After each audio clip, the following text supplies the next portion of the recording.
Binuksan ng kwento na ipinakita ang isang babaeng detective na nagngangalang Amamiya na nag-utos kay detective na si Totemaro Ishiki habang siya ay nagbabakasyon.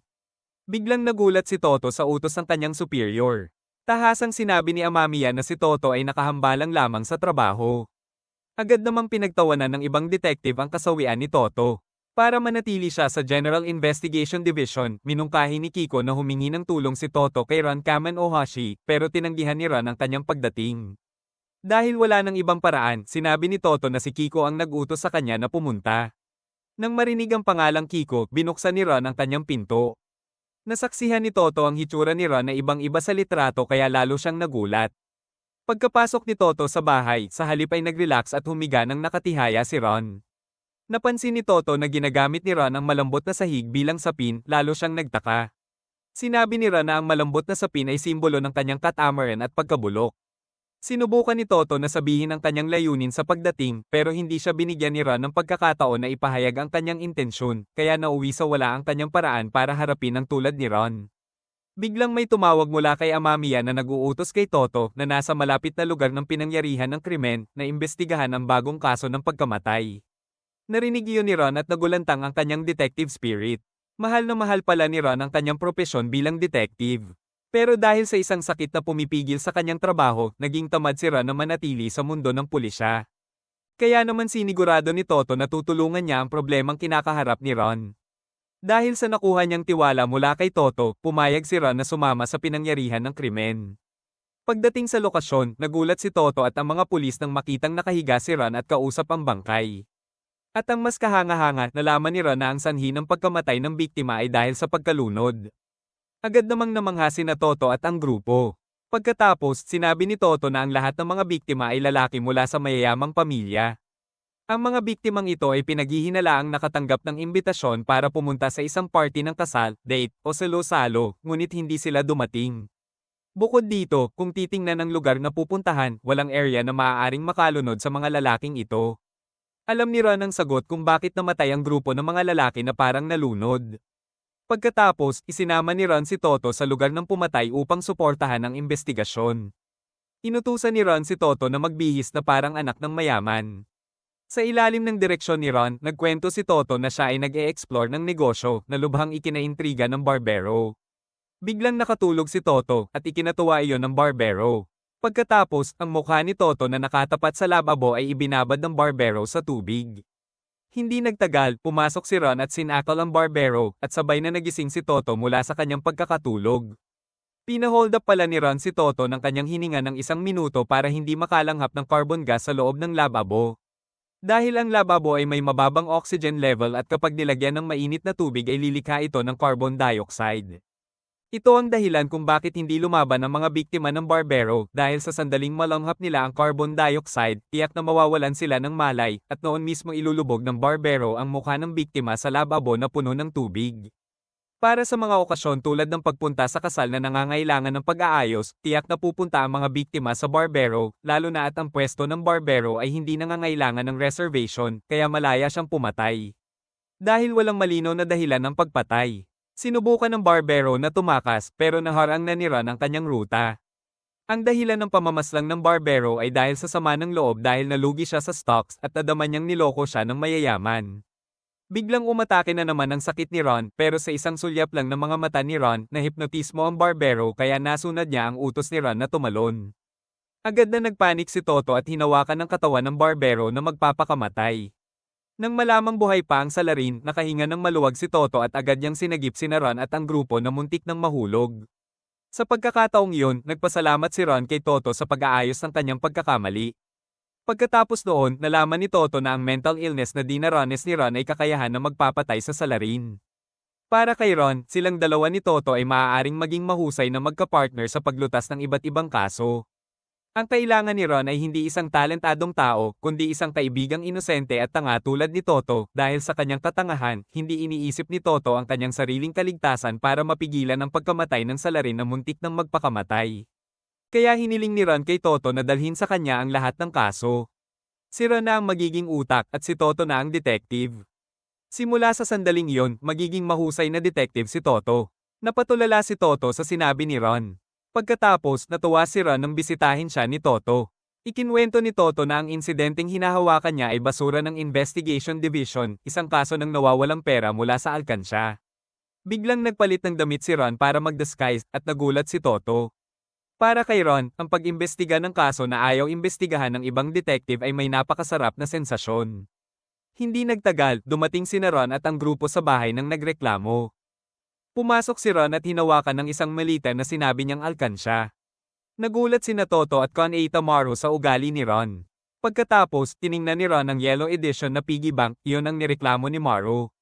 Sinabi ni Amami na hindi dapat manako ang pera nang hindi binabasag ang alkansya. Ang problema ay buo ang alkansya pero laging nababawasan ang barya. Hindi nagtagal, umuwi ang kapatid ni Maru. Ikinwento ng kapatid ni Maru na galing siya sa probinsya. Ipinaliwanag niya na pagdating niya sa bahay ni Maru, sinabi ni Maru na nanakaw ang pera sa alkansya, pero ayon sa kapatid, si Maru lang ang nakakaramdam na nawawala ng pera. Nang marinig yun, agad na sinabi ni Amane na ang alkansya ay dapat may bakal na dekorasyon na hindi maaaring maging ganito kagaan.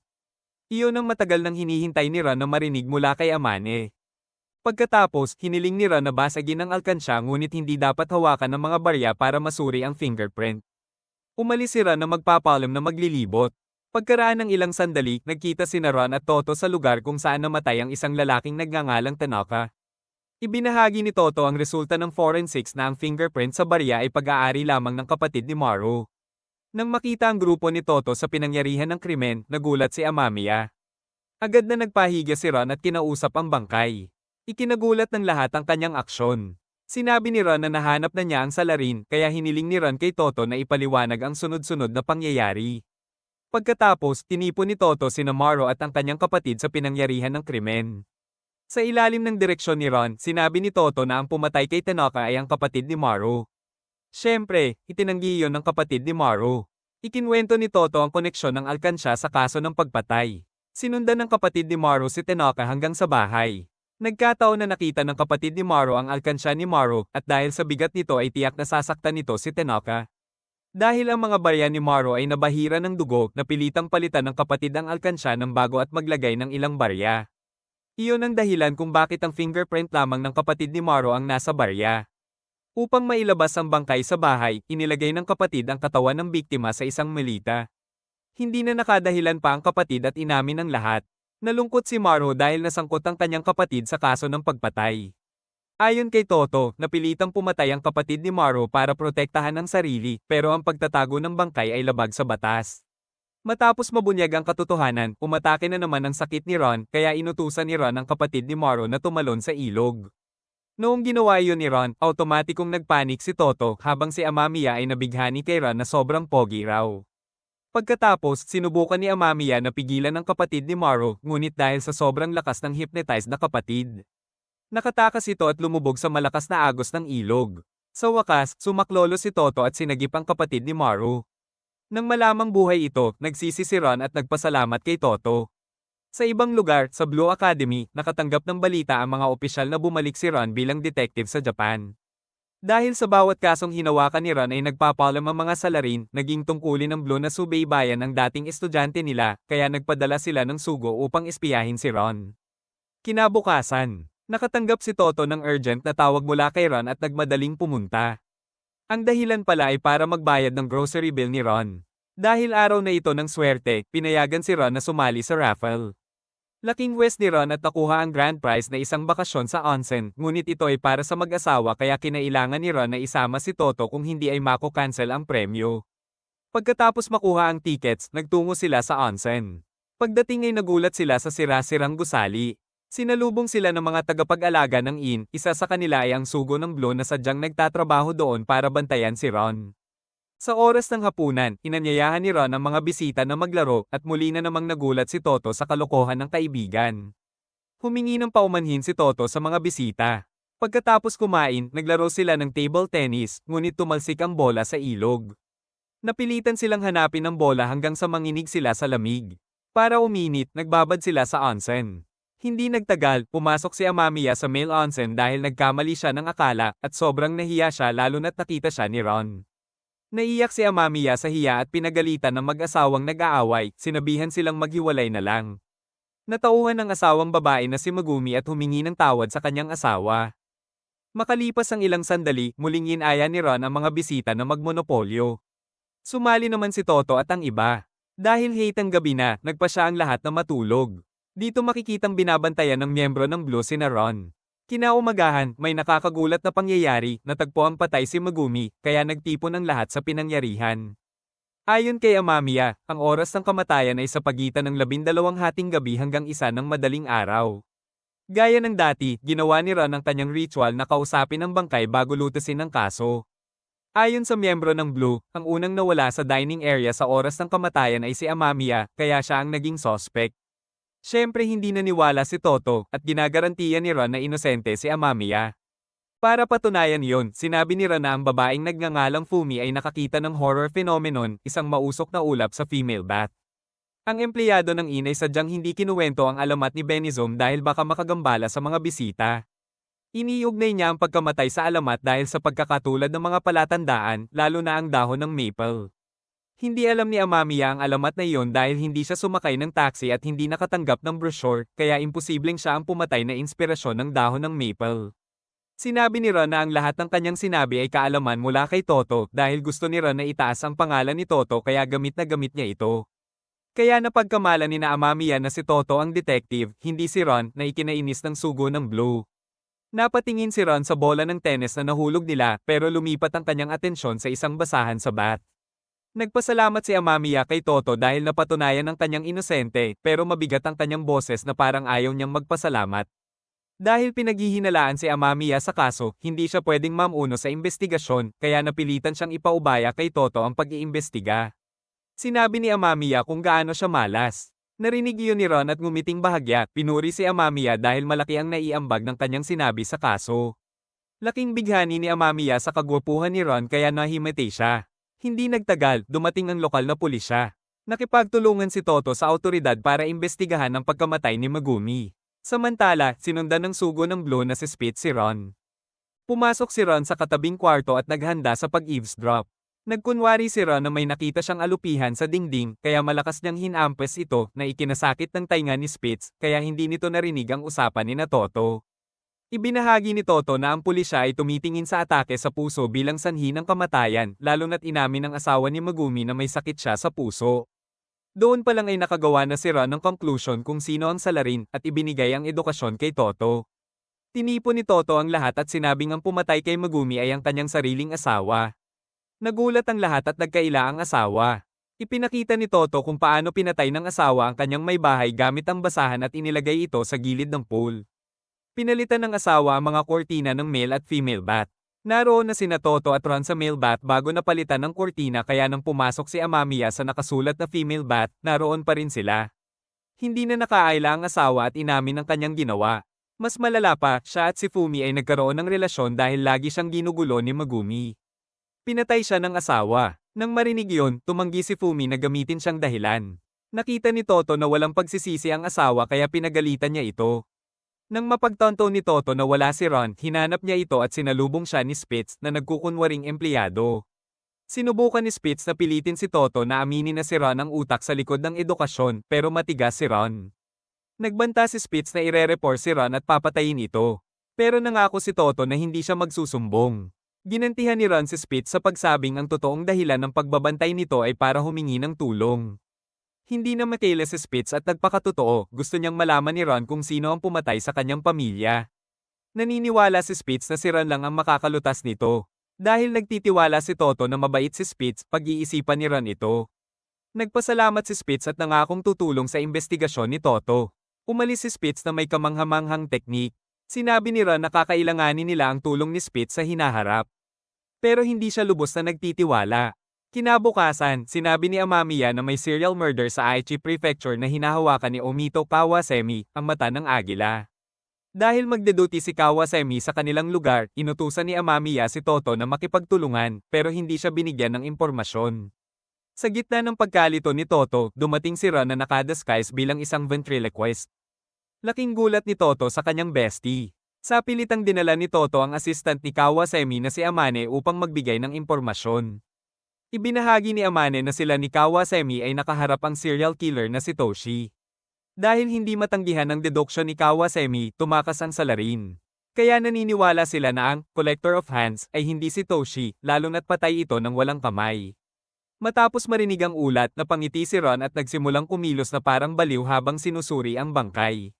Nahihirapan si Ron na tanggalin ang guwantes, kaya humingi ng tulong kay Toto. Nang matanggal ito, nasemplang si Toto at nabangga si Yamane.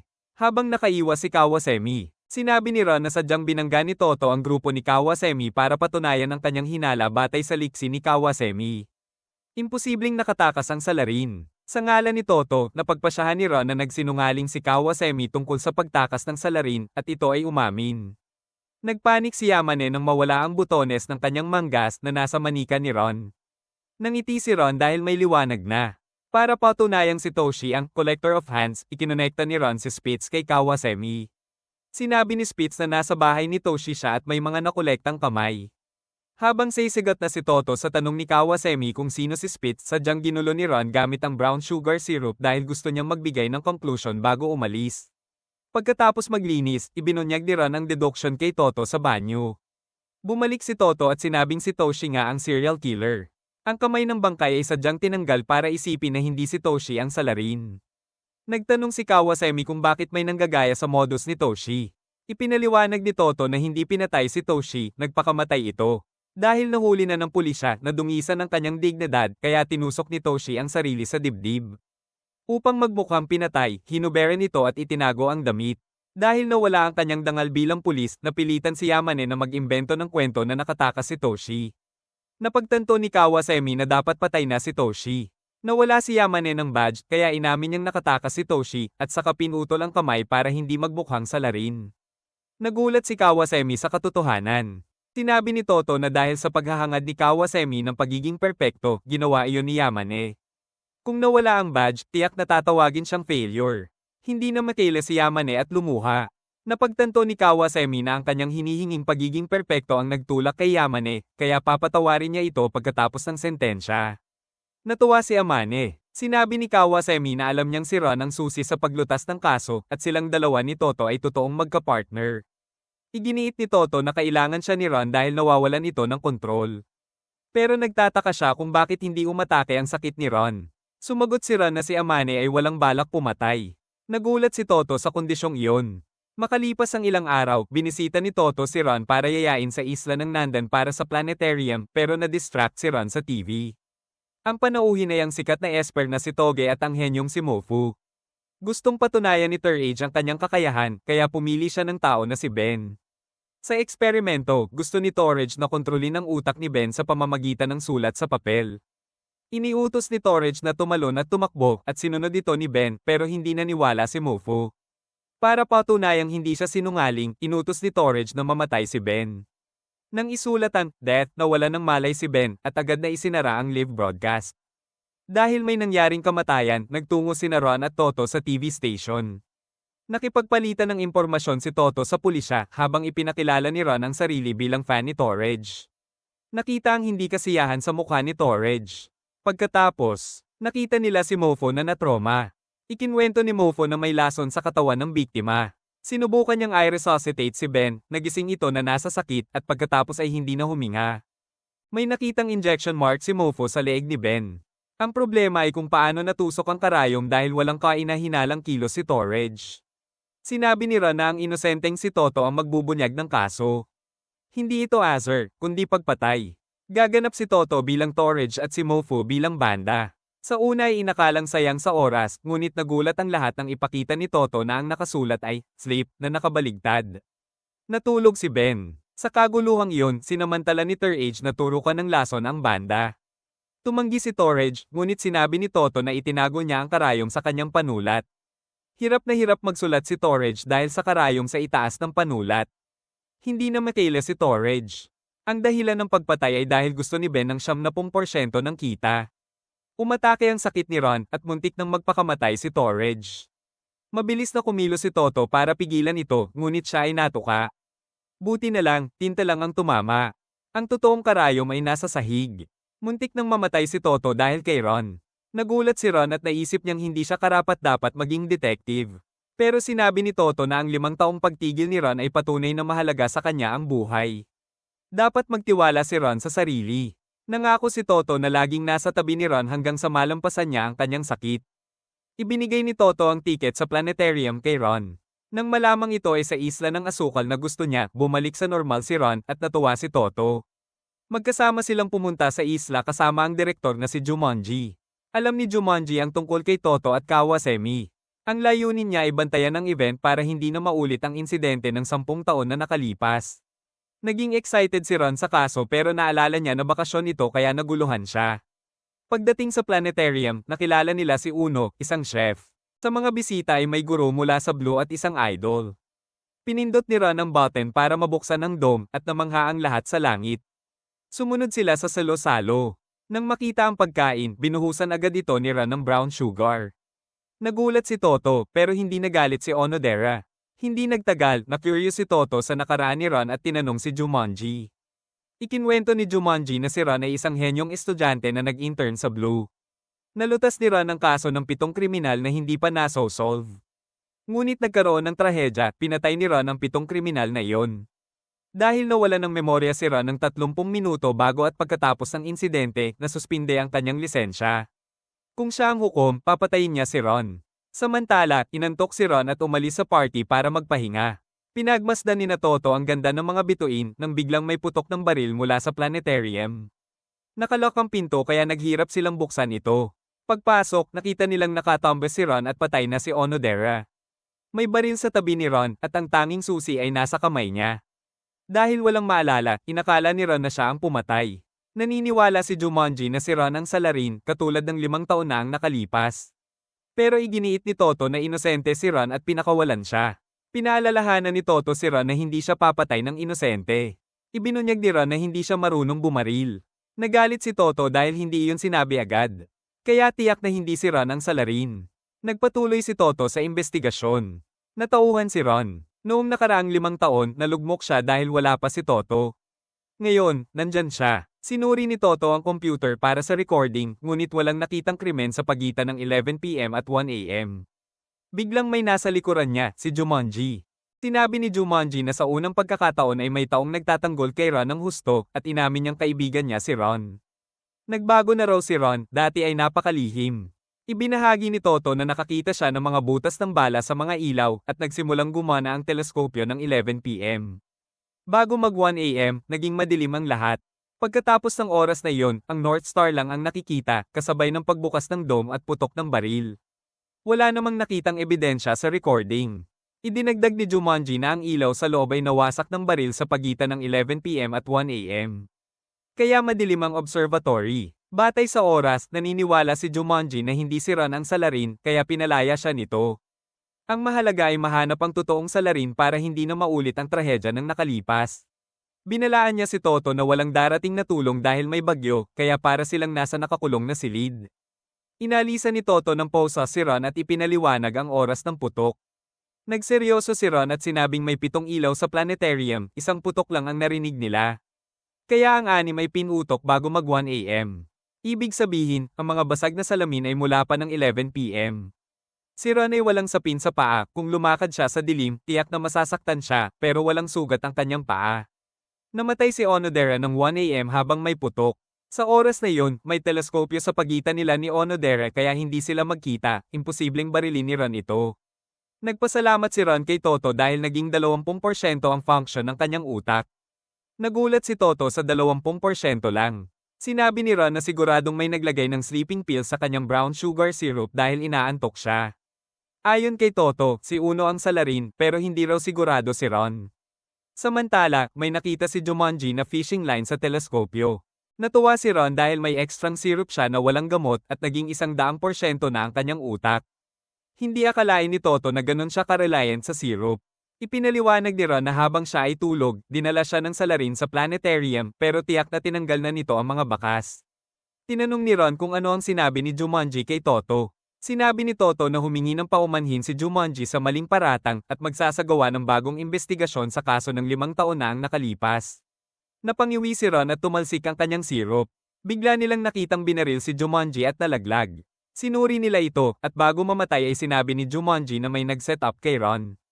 Sabi ni Ron, si Jumanji ay instruktor sa Blue, isang prestihiyosong detective academy, at pinatay siya ng isang salarin na nagpapatunay na hindi ordinaryong tao ang kanilang kalaban.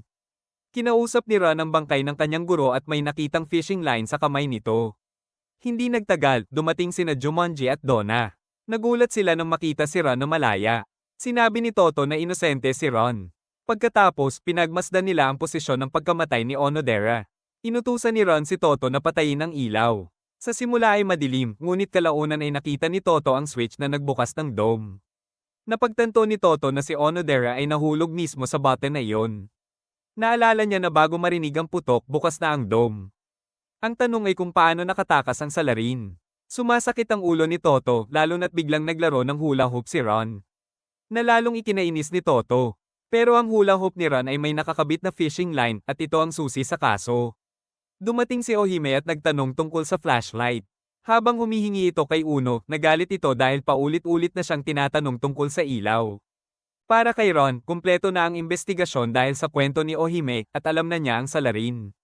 Hiniling ni Ron kay Toto na maging handa para sa edukasyon sa kaso ng pagpatay sa isla.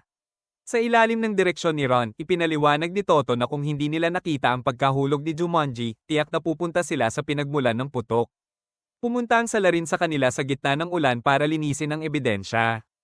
Kaya ang pumatay kay Jumanji ay si Jumanji, ang direktor. Pero tumanggi ito at tinanong ang tungkol sa pagkamatay ni Onodera. Ipinagpatuloy ni Toto na noong appreciation event, nagkunwaring bumalik sa kwarto si Jumanji pero sa totoo ay binantayan si Onodera. Nang magkaroon ng pagkakataon, dinrugs niya si Onodera at dinala sa planetarium. Pero mas maliit ang dosis kay Onodera kaya nagising ito. Sa dilim, sinubukan ni Onodera ang switch ng ilaw na sira na noon pa at pagkatapos ay lumipat sa pinto na hindi mabuksan. Ang tanging pagpipilian ay ang switch ng dome. Naglagay si Jumanji ng baril sa vent na nakatali sa fishing line.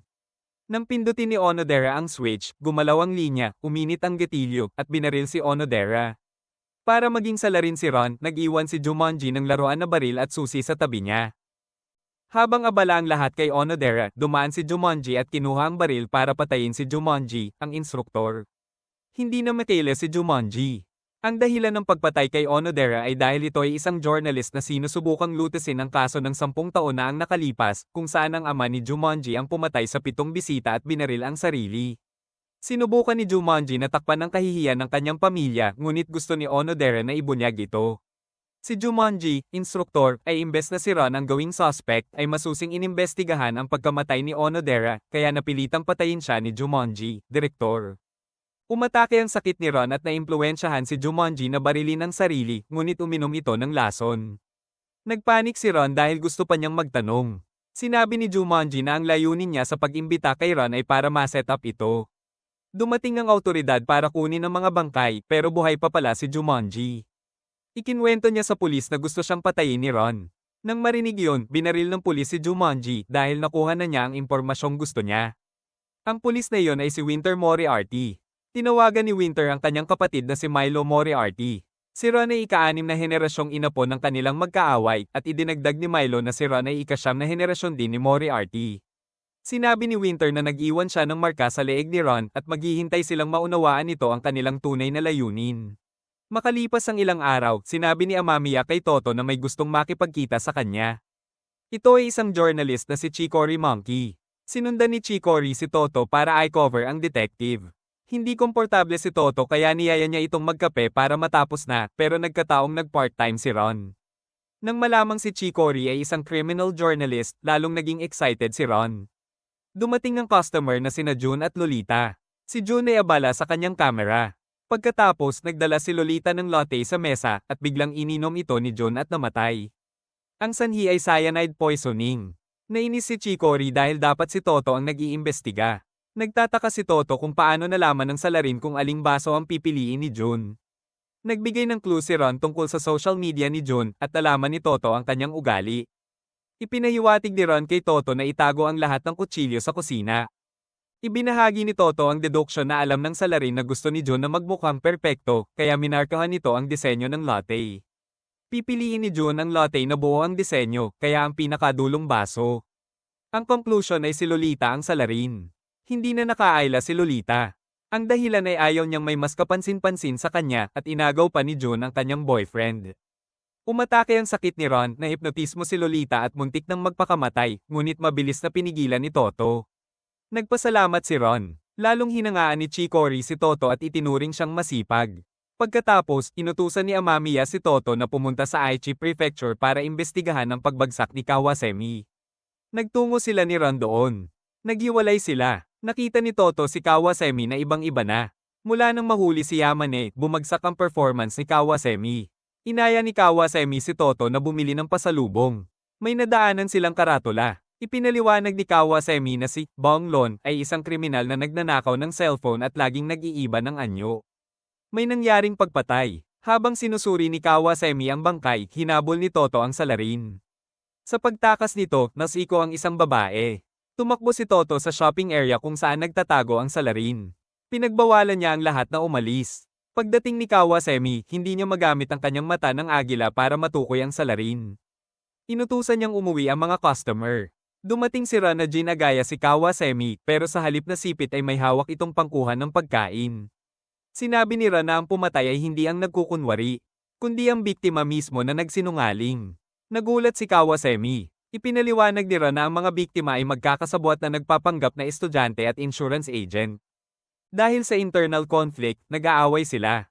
Kumukuha ng cellphone para burahin ang tawag. Alam ni Ron na kung si Kawasemi nung dati ay malulutas na niya ito. Bibigyan niya ito ng gabay para maibalik ang kanyang imahe. Mula nang makulong si Yamane, na-trauma si Kawasemi dahil sa kanyang mataas na pamantayan na nagtulak kay Amane sa pagkakamali. Mula noon, nawala ang talas ni Kawasemi. Sa tulong ni Ron, bumalik ang kanyang katalinuhan. Nagulat si Toto. Natukoy na ni Kawasemi ang salarin. Nakita ng pulisya ang pulang jacket sa rack ng damit. Tiwala si Ron na babalik ang salarin para kunin ang cellphone, at nahuli ito. Bumalik ang pagiging perpekto ni Kawasemi nang makitang nakahilig ang korbata ng pulis. Natuwa ang mga pulis dahil gumaling na ang detective sa kanyang trauma. Sinabi ni Ron kay Toto na sabihin kay Spitz na tutulungan nila siyang hanapin ang nawawalang kapatid.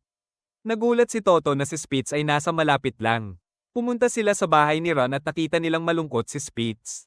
Sinabi ni Ron na ang dahilan ng pagkabalisa ni Spitz ay dahil sa mabigat na kondisyon. Tutulungan niya si Spitz kung papayag itong pumasok sa Blue at kunin ang nawawalang bloody internship report. Ang sakit ni Ron ay dahil sa isang medical practice noong 5 taon na ang nakalipas nang mawala ang kanyang alaala. Nawala ang report na iyon sa mga tala ng pulisya. Gusto ni Ron na tuparin ni Spitz ang kondisyon bago siya tumulong. Pumayag si Spitz. Naghanda si Ron para pumunta sa Yamanashi kung saan nawala ang kapatid ni Spitz. Pagdating sa nayon, nag-aaway ang mga residente dahil gusto ng gobyerno na magtayo ng dam. Sinalubong sila ng kapitan. Inanyayahan silang magpalipas ng gabi sa kanyang bahay dahil ang ina ay tinitirhan na ng mga sugo ng gobyerno. Ipinakilala sila sa anak ng kapitan na si Mi. Habang kumakain, nagulat sila nang may nakita silang taong nakabalot ng ahas. Nagmadali sila sa pinangyarihan ngunit walang bakas ng tao. Kinabukasan, natagpo ang patay ang sugo ng gobyerno. Iginiit ng kapitan at mga residente na ito ay dahil sa galit ng Diyos na si Yadagasi dahil gusto ng sugo na magtayo ng dam. Hindi iyon pinaniwalaan ni Ron. Naguluhan si Spitz dahil wala silang makitang ebidensya ng tao. Ang tanging natira ay ang syrup ni Ron. Biglang naniwala si Spitz sa alamat ng makakita ng puting ahas sa labas ng bintana. Ngunit ito ay agad na nawala. Tinanong ni Ron kung saan nahanap ang syrup. Sinabi ng pulisya na ito ay nasa sahig. Nakita ni Ron ang side ng sahig at sinabing alam na niya ang salarin. Sa ngalan ni Toto, sinabi ni Ron na ang taong nakita nilang nakabalot ng ahas ay isang pintura. Ginamit ng salarin ng trick na ang tatami ay may pintura ng Diyos. Ito ay itinayo gamit ang bato na may tali. Nang buksan ng pinto, lumuwag ang tali at bumalik ang tatami, lumikha ng isang putok. Kaya ang salarin ay ang kapitan mismo. Tumanggi ang kapitan. Ipinaliwanag ni Toto na ang lubad ng shrine ang ginamit ng kapitan para sakalin ang sugo, hindi ahas. Hindi na nakaayla ang kapitan. Inamin niyang ayaw niya ng dam kaya napilitan siyang pumatay. Umatake ang sakit ni Ron, muntik nang tumalon ang kapitan, ngunit nailigtas ni Toto ito. Lumambat ang sahig kung nasaan sila, ngunit may misteryosong tumulong sa kanila. Umalis ang kapitan kasama ang pulisya, malungkot si Mi. Hiniling ni Ron at Toto na magpakita ang tagapagligtas. At lumabas ang kapatid ni Spitz. Nagulat si Spitz. Ikinwento ng kapatid na nagtago siya para ilayo si Spitz sa panganib dahil may alam siyang mapanganib na organisasyon. Tinulungan ng mga residente na magtago dahil pinigilan niya ang paggawa ng dam. Nang malaman ng sugo ang kinaroroonan niya, binablackmail nito ang kapitan kaya napilitan siyang pumatay. Handa siyang sumama kay Toto sa presinto. Sinabi ni Ron na ang dahilan ng pagprotekta ng kapitan ay para sa damdamin ni Mi. Napagtanto ng kapatid na mahal siya ni Mi. Ipinagpatuloy ni Ron at Toto na tapos na ang kaso. Nagpasalamat si Spitz. Ipinatupad ni Spitz ang kanyang misyon na pumasok sa Blue para sa bloody internship file. Ngunit nahuli siya ng chief ng Blue. Nagulat siya nang ang chief ay humingi ng pabor na magpadala ng mensahe kay Ron. Pagkalipas ng ilang araw, binigyan ni Spitz si Ron ng tablet. Nais ng principal na malaman ni Toto at Spitz ang tungkol sa bloody internship. 5 taon na ang nakalipas, may nakitang dugo na hindi kay Ron o sa 7 mamamatay tao, ngunit nawala ito sa mga ulat. Ang kaaway ang nag-iwan ng sugat sa leeg ni Ron na nagdulot ng kanyang sakit. Tiyak na hindi kasali si Ron sa insidente. Ang organisasyong nagtatarget sa kanya ay ang pamilya ni M. Nagulat si Spitz dahil hindi pa nalulutas ang anumang krimen ng pamilya ni M. Lahat ng detective ng Blue na sumubok ay namatay. Napanik si Toto dahil si Ron ang target. Ipinagpatuloy ni Ron ang mensahe, ang Blue ay may mga especially iyan ng pamilya ni M, kaya hindi makagalaw ang principal. Sana ay makahanap si Ron ng ebidensya para mabawi ang kanyang lisensya. Lalong naging excited si Ron.